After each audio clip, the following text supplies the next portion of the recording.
Olá, me chamo Alexandre Pires, empresário da saúde há 25 anos, e vim aqui para conversar um pouquinho sobre essa taxação do coração.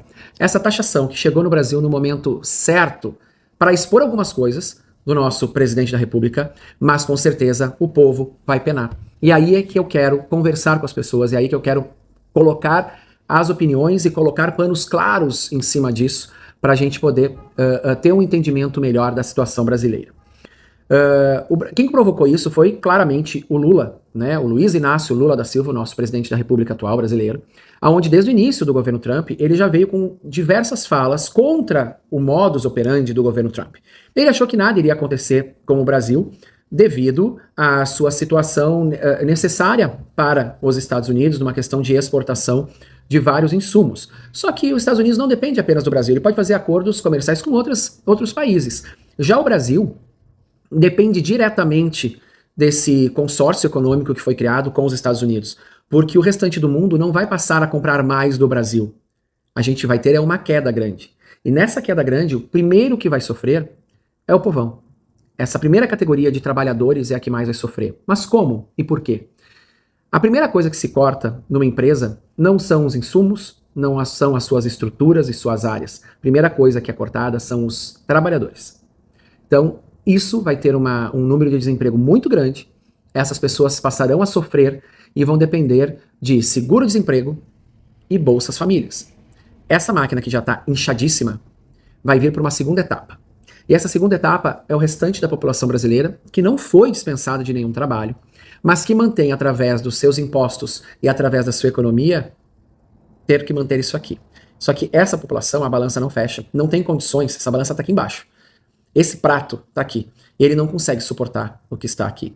Então a gente tem um déficit muito grande, onde as pessoas serão penalizadas através de mais impostos. O IOF já está aí para comprovar isso, e as pessoas vão tentar burlar, né, esse IOF, esse aumento.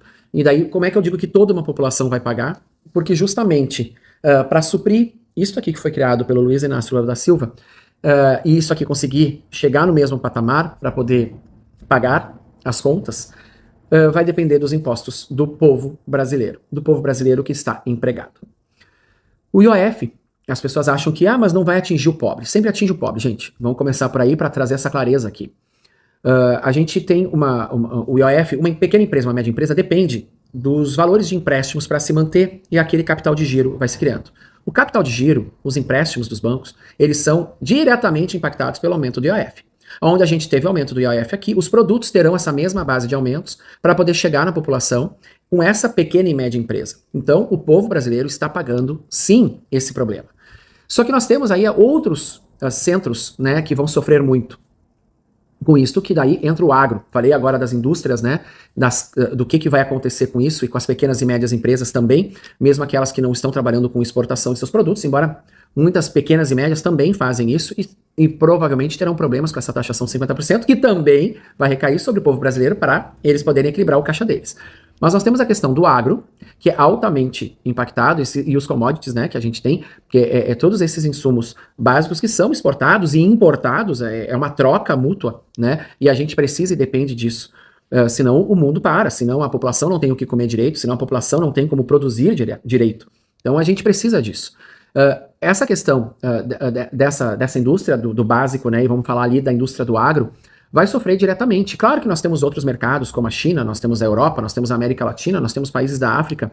Isso vai continuar, só que a demanda deles não é tão grande quanto a demanda dos Estados Unidos. Que a gente está falando de produtos caros que os Estados Unidos já compram do Brasil e que vão ser impactados. Mas eu creio, e agora, para a gente dar um fechamento nisso tudo, a gente falou das indústrias, falou do agro, né, e tudo impacta na população brasileira. Então a gente vai ter, mas algumas pessoas vieram me falar até, mas nós vamos ter, então, mais produtos internamente que vão vender pra gente. Gente, muita coisa vai fora. O Brasil produz muito mais do que consome. Então, enquanto empresário, é inviável esse tipo de coisa. Não é questão de fartura, até porque não está faltando. O que falta é gente com dinheiro, de uma política econômica adequada para manter essas pessoas num patamar de realmente classe média, não de pobreza como nós estamos. Né? Então a gente precisa manter essas pessoas no patamar adequado da classe média. Então não vai existir essa questão do mercado interno suprir, porque nós produzimos muito mais do que nós consumimos. Então a gente precisa repensar, e até as nossas posições políticas, aqui eu falo, para quem é, né, de centro, ou para quem é de centro-direita, centro-esquerda, que está nos assistindo aqui, e porque gosta do canal, e porque quer entender um pouco de economia, não falo nem dos extremos, porque é complicado, né? Mas a gente precisa, acima de tudo, compreender o nosso papel nisso. E o que a gente tem que fazer perante o governo federal para que ele realmente comece a negociar isso. Nós temos aí 30 dias, 20 dias, na verdade, para negociar isto tudo. E essa negociação, ela precisa acontecer com o rabinho entre as pernas. Ela precisa acontecer de uma forma madura, de uma forma adequada, não falando de jabuticabas ou coisas afins, porque isso só leva ao ridículo.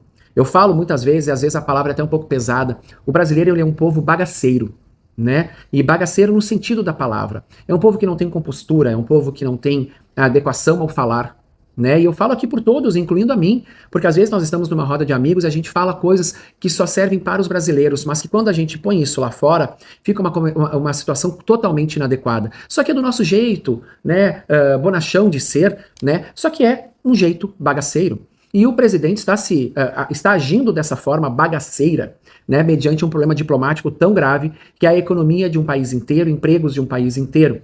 Porque todos irão sofrer. A gente vai ter uma ponta de desemprego, mas a gente tem pessoas que estarão ali pagando impostos para suprir essa ponta aqui. Então é aí que é o ponto.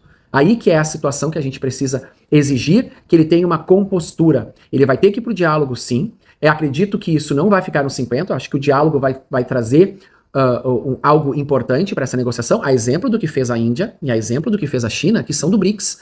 Só que as falas do Lula perante o BRICS, elas são vergonhosas até para o próprio BRICS. Vocês imaginem que eles não estão apoiando o Luiz Inácio Lula da Silva, porque ele não tem mais peso político mundial. Então a gente está nas mãos de uma pessoa que deveria estar curtindo a sua aposentadoria, curtindo a sua senilidade de uma forma adequada, sendo bem cuidado pela sua digníssima esposa, Janja da Silva. Só que isso não acontece, né? Ele ainda acha que ele tem o poder. É algo patológico e ele precisa ter um apoio de base nas suas costas para poder fazer e buscar uma resolução plausível nesses 20 dias. A economia do Brasil, ela está em risco e a gente precisa defender o Brasil do PT, precisa defender o Brasil do Lula, precisa defender o Brasil de tantos outros que estão fazendo mal para a nossa economia, para a nossa liberdade. A gente não pode mais deixar com que isso afete a todos. Né? Enquanto estavam só nos extremos e as suas discussões, até aí ok, discussões políticas que são muito interessantes, né, para uma questão democrática, só que a gente perdeu a mão a hora que deixou com que essa pessoa colocasse os seus interesses pessoais acima de qualquer outro interesse do povo brasileiro. E tem uma fala do senador americano que eu vou deixar aqui para o final desse vídeo, que é muito pesada e que mostra o quanto os Estados Unidos vai vir com peso neste momento. The only way you're going to end this war is to get people who prop up Putin, make them choose between the American economy and helping Putin, and you can only have one negotiator, and that's going to be President Trump with maximum flexibility to end this war. China, India, and Brazil, you're about to get hurt big time if you keep helping Putin.